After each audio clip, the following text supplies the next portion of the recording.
வினாத்தாள் கசிவு உள்ளிட்ட தேர்வு முறைகேடுகளை தவிர்க்கும் முயற்சிகளை மத்திய அரசு மேற்கொண்டிருக்கிறது.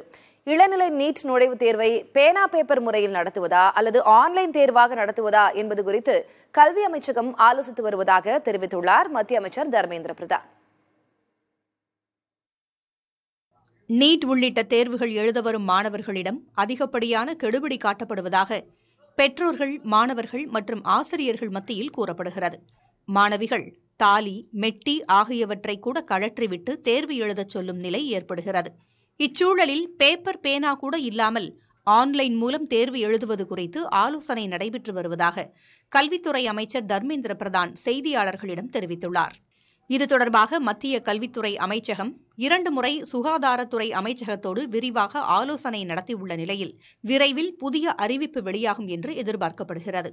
மத்திய அரசு இளங்கலை நீட் தேர்வில் நடைபெறும் முறைகேடுகள் மற்றும் வினாத்தாள் கசிவை கட்டுப்படுத்த பல்வேறு நடவடிக்கைகளை மேற்கொண்டு வரும் நிலையில் இறுதி முடிவெடுப்பதற்கு முன்னதாக கல்வியாளர்கள் மற்றும் மாநில அரசுகளை கலந்து ஆலோசிக்க வேண்டும் என்ற கோரிக்கையும் எழுந்துள்ளது. புதிய தலைமுறைக்காக ஒளிப்பதிவாளர் முரளியுடன் செய்தியாளர் விக்னேஷ் முத்து.